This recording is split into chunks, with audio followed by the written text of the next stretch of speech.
जय श्री कृष्णा। मैं आचार्य ज्योति स्वागत करती हूँ आप सभी का वैदिक एस्ट्रो केंद्र में।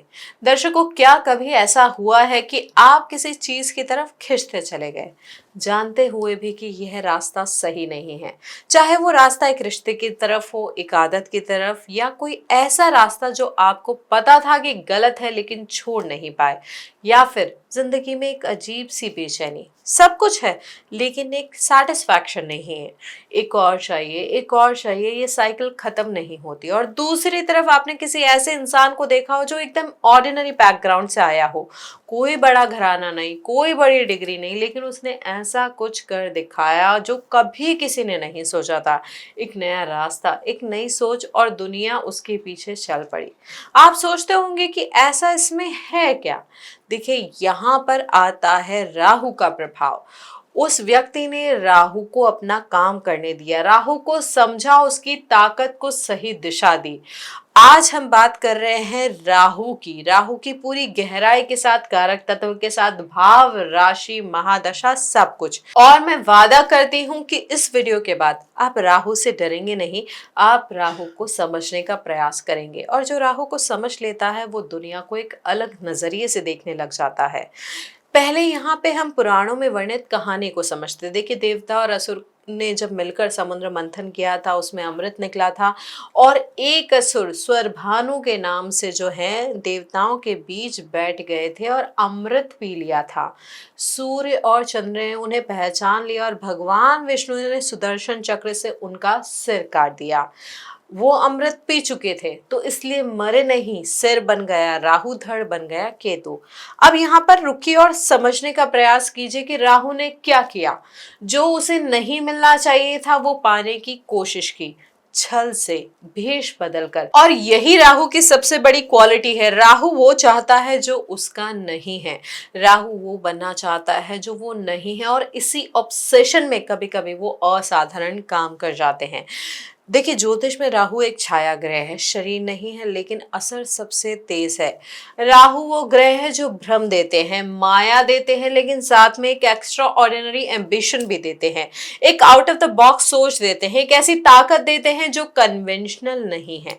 राहु का एक और सच ये है कि राहु हमेशा उल्टा चलते हैं, सभी ग्रह सीधे चलते हैं, रेट्रोग्रेड कभी कभी होते हैं, लेकिन राहु और केतु हमेशा रेट्रोग्रेड होते हैं। यानी राहु मेन स्ट्रीम नहीं है, राहु का रास्ता अलग है, और जो इस अलग रास्ते को समझ जाता है वो काम करता है, और ऐसा काम करता है जिसे दुनिया याद रखती है। अब यहाँ पर देखिए, हम कारक तत्व को समझते हैं कि राहु के कारक तत्व होते क्या हैं, क्या क्या है जिसे राहु देखते हैं। सबसे पहला और इम्पॉर्टेंट कारक तत्व है ऑब्सेशन और इच्छा। देखिए, राहु जिस भाव में बैठते हैं उस भाव की चीजों के लिए एक अतृप्त भूख पैदा करते हैं। ये जो इच्छा होती है इतनी तीव्र होती है कि इंसान उस क्षेत्र में असाधारण मेहनत करता है। लेकिन रुकिए, राहु की इच्छा कभी पूरी नहीं होती, जितना मिलता है उतना और चाहिए। यही राहु का सबसे बड़ा ट्रैप है, और यही उसकी सबसे बड़ी ताकत भी है, क्योंकि ये इनसैशिएबल ड्राइव ही इंसान को एक्स्ट्रा ऑर्डिनरी बनाती है। दूसरे कारक तत्व को समझे तो भ्रम और माया। राहु जहां बैठते हैं वहां चीजें वैसी नहीं होती जैसी दिखती है, एक इल्यूजन होता है, एक स्मोक स्क्रीन होती है। इसलिए राहु वाले लोग चाहे जानबूझकर हो या अनजाने में दूसरों को कंफ्यूज करते हैं। इसको एक रियल एग्जांपल के थ्रू अगर मैं आपको समझाऊं तो हमारे जो एक कुंडली विश्लेषण के लिए आए थे जातक, बिजनेसमैन थे, राहु उनका दशम भाव में था। करियर में हमेशा एक ऐसी इमेज बनाते थे जो रियलिटी से थोड़ी अलग थी। लोग उन्हें जितना बड़ा समझते थे वो उतने थे नहीं, लेकिन उस इमेज की वजह से उन्हें वो अपॉर्चुनिटीज मिलती गई और धीरे धीरे वो सच में उतने बड़े बन गए। यही राहु करता है, पहले इल्यूजन फिर रियलिटी। यहाँ पर तीसरे कारक तत्व को समझे कलयुग के अनुसार और आज के देश काल पात्र के अनुसार, वो है टेक्नोलॉजी, विदेश और नई दुनिया। राहु आधुनिकता के ग्रह है। Internet, artificial intelligence, film, media, photography, aviation, यह सब राहु का डोमेन है। जिनके राहु मजबूत है वो इन फील्ड्स में नेचुरली आगे जाते हैं। विदेश यात्रा और विदेश में बसना भी राहु से जुड़ा है। चौथा कारक तत्व है अपरंपरागत सोच। राहु कन्वेंशनल नहीं होते हैं। जिनकी कुंडली में राहु प्रोमिनेंट है वो रास्ते चुनते हैं जो किसी ने नहीं चुने। एंटरप्रेन्योर्स, इनोवेटर्स, रेवोल्यूशनर्स जो हैं या आर्टिस्ट जो है जो ट्रेंड सेट करते हैं, इनमें राहु अक्सर स्ट्रांग पाया जाता है।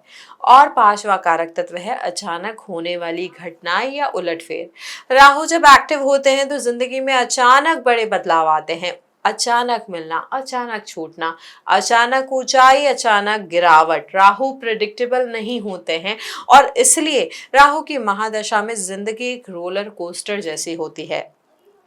अब यहाँ पर अगर हम उच्च स्वराशि और नीच की राशि की बात करें तो देखिए यहाँ पर जैसे मैंने आपका केतु का भी होता है, यहाँ पर विद्वानों में थोड़ा इस चीज को लेकर मतभेद है, लेकिन जो प्रचलित मत है वो ये है कि वृषभ राशि में राहु उच्च के माने जाते हैं। अब यहाँ पर वृषभ के राहु को अगर हम समझे तो यहाँ राहु की इच्छा एक डायरेक्शन से मिलती है।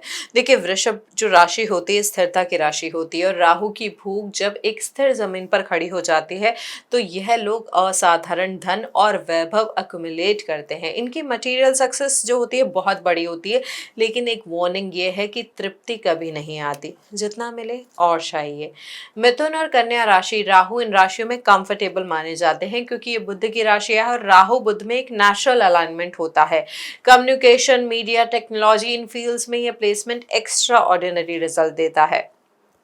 अब वृश्चिक के राहु को समझे, जहां पर राहु नीच के समझे जाते हैं। देखिए वृश्चिक पहले से ही इंटेंस और सीक्रेटिव राशि है, जलीय राशि समझा जाता है। देखिए राहु का ऑब्सेशन यहाँ और गहरा हो जाता है। डार्क थॉट्स, मैनिपुलेशन और सेल्फ डिस्ट्रक्शन का खतरा यहाँ पर होता है।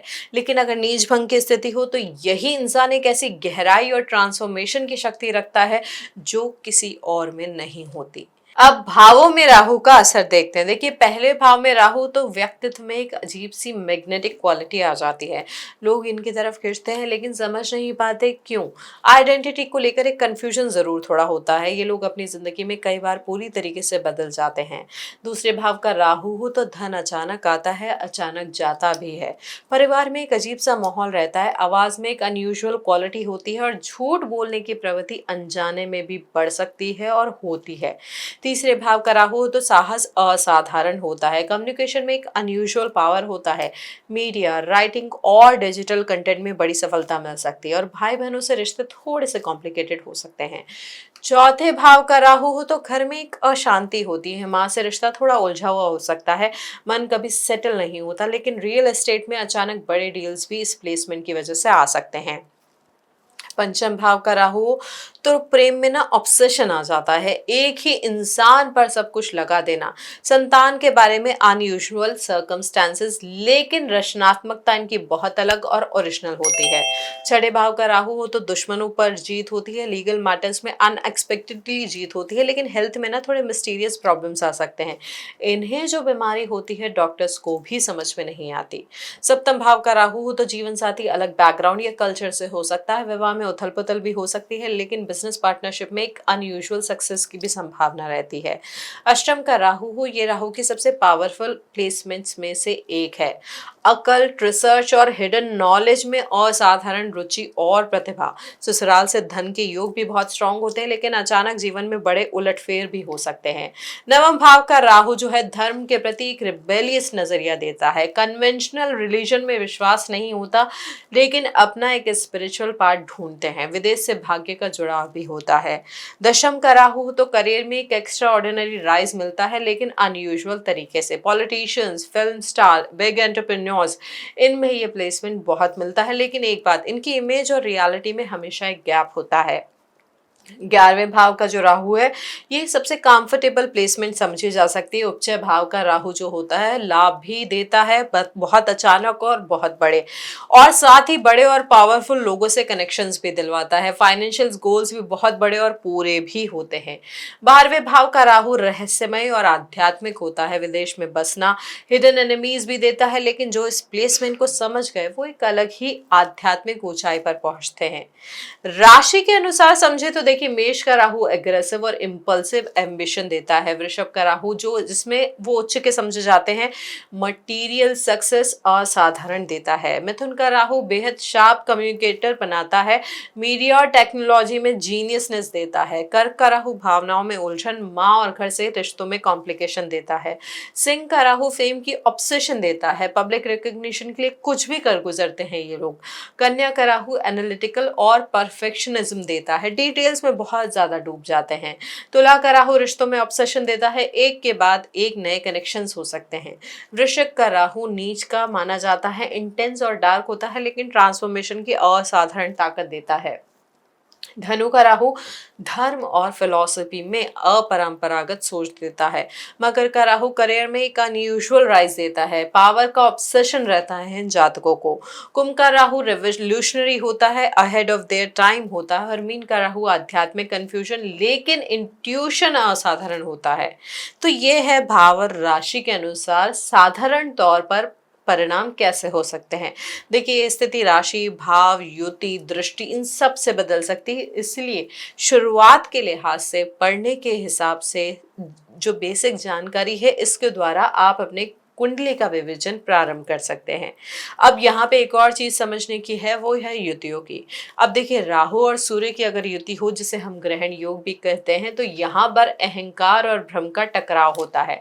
पिता से रिश्ता कॉम्प्लिकेटेड हो सकता है, इसकी वजह से अथॉरिटी को चैलेंज करने की प्रवृत्ति बढ़ जाती है, लेकिन जो इसे साध ले वो एक ऐसी लीडरशिप डेवलप करता है जो मेन स्ट्रीम से बिल्कुल अलग होती है। यहाँ पर एक एग्जाम्पल दूं तो एक बड़े फिल्म मेकर की कुंडली हमने देखी थी, राहु और सूर्य दोनों पंचम भाव में थे, पूरे करियर में एक ही पैटर्न, जो भी बनाया वो किसी ने पहले नहीं देखा था, कंट्रोवर्शियल भी था लेकिन याद रखा गया। यही राहु सूर्य की असली ताकत है।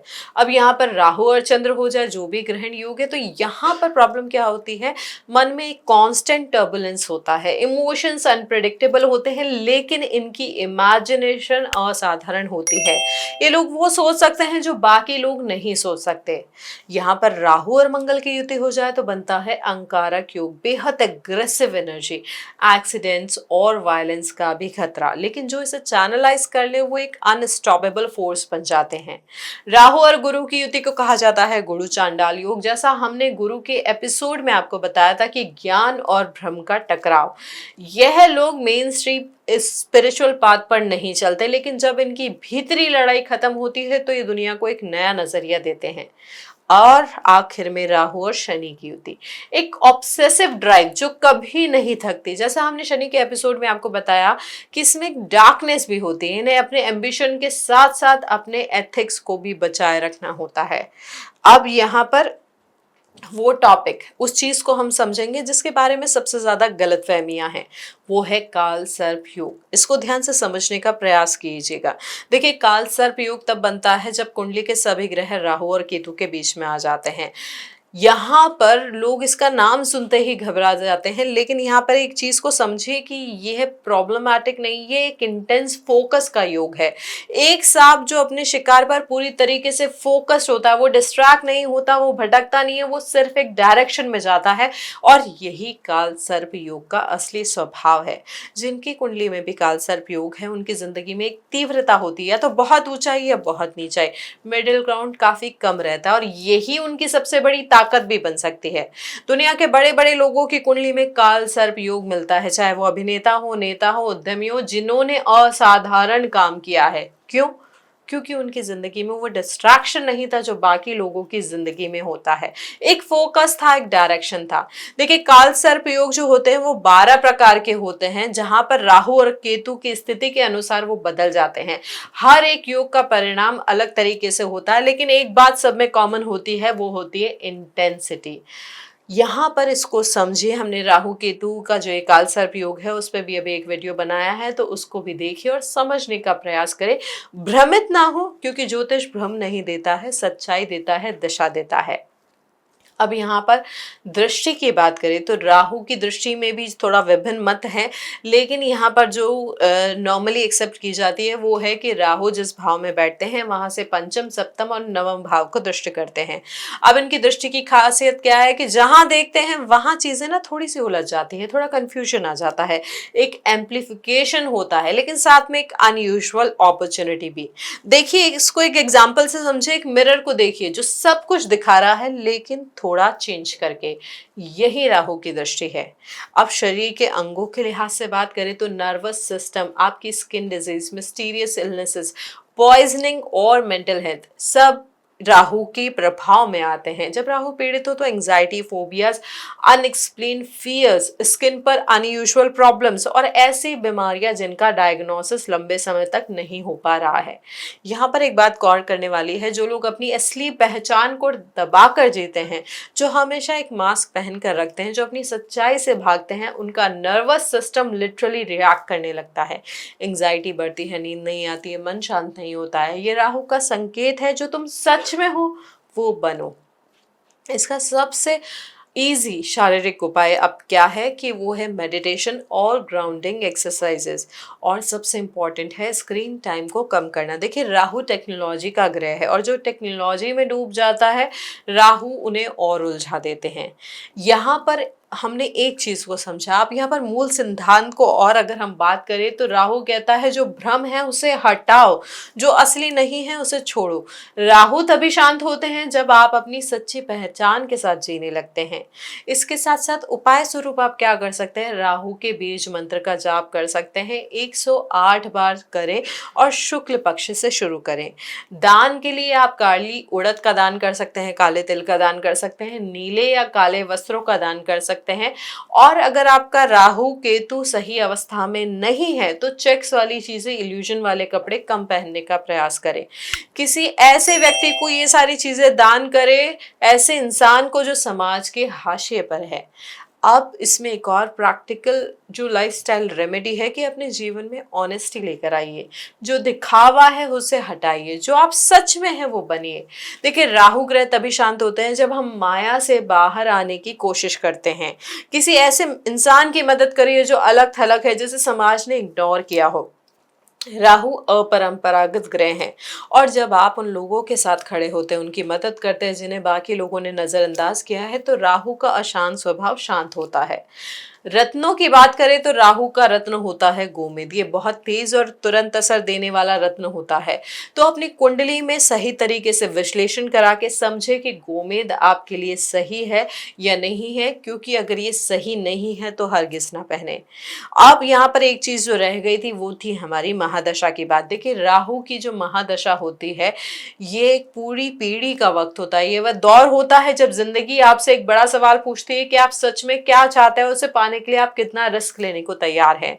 जिनका राहु मजबूत होता है वो इन सालों में, राहु की महादशा में, असाधारण राइज उनको मिलता है, नए रास्ते खुलते हैं, विदेश से अपॉर्चुनिटीज मिलती है, टेक्नोलॉजी और मीडिया में भी बड़ी सफलता मिल सकती है, और एक ऐसी पहचान बनती है जो कन्वेंशनल नहीं होती लेकिन जो दुनिया याद रखती है। लेकिन जिनका राहु कमजोर है या पीड़ित है, उनको ये जो राहु की महादशा का समय होता है, भ्रम उनके जीवन में बहुत बढ़ जाता है। गलत लोगों पर भरोसा कर बैठते हैं, चोरी भी हो सकती है उनके घर में, गलत रास्तों पे जाना भी हो जाता है, और एक बार नहीं बार बार, जैसे एक ही गलती को बार बार रिपीट कर रहे हैं। लेकिन यहाँ पर एक और बात समझने की है, वो है कि राहु की महादशा में जो तकलीफ आती है वो एक पर्पस के साथ आती है। राहु आपको वो इल्यूजन तोड़ने के लिए तकलीफ देते हैं जिनमें आप जी रहे थे, और जब वो इल्यूजन टूट जाता है तो जो बचता होता है वो रियल होता है। यहाँ पर मैं चाहती हूँ कि आप इस चीज को समझे कि राहु ये तय नहीं करते कि आप कितने लकी हैं, राहु यह तय करते हैं कि आप कितनी बड़ी छलांग लगाने को तैयार है। और यह छलांग किसे मिलती है, जो अपनी सच्चाई को जानता है, जो माया से बाहर आने की हिम्मत रखता है, जो कन्वेंशनल रास्ते से हटकर अपना रास्ता बनाने को तैयार है। जो इंसान सिर्फ दिखावे में जीता है, जो हमेशा एक मास्क लगा कर रखता है, जो अपनी असली इच्छाओं से भागता है, उसका राहु उसे बार बार उन्हीं सिचुएशंस में लेकर आ जाता है जब तक वो सच का सामना ना कर ले। और जो सच का सामना करता है उसकी जिंदगी में राहु ऐसे दरवाजे खोलते हैं जो किसी ने सोचे भी नहीं थे। तो अपनी कुंडली को खोलिए, राहु को देखिए किस भाव में है, किस राशि में है, किसके साथ युति कर रहे हैं, और अपने आप से पूछिए कहाँ मैं अपने आप को धोखा दे रहा हूँ, कहाँ मैं वो बनने की कोशिश कर रहा हूँ जो मैं नहीं हूँ, और कहाँ मेरी असली ताकत छुपी है जिसे मैं पहचान नहीं पा रहा हूँ। देखिए राहु आपको कंफ्यूज करते हैं ताकि आप अपना सच ढूंढे, उसका विवेचन करें, गहराई में जाए। तो यहाँ पर कंफ्यूजन ज़रूर है, लेकिन कंफ्यूजन के बादल के बाद सही ऊर्जा, सही दिशा और सही आसमान, सही सूर्य भी है।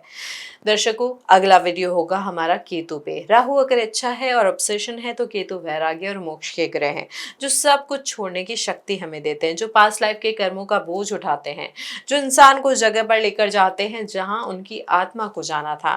केतु को समझना शायद सबसे मुश्किल हो, लेकिन जो समझ गया उसे जिंदगी में किसी चीज की जरूरत नहीं होती।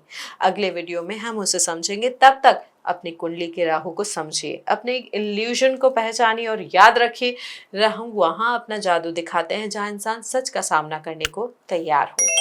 जय महाकाल।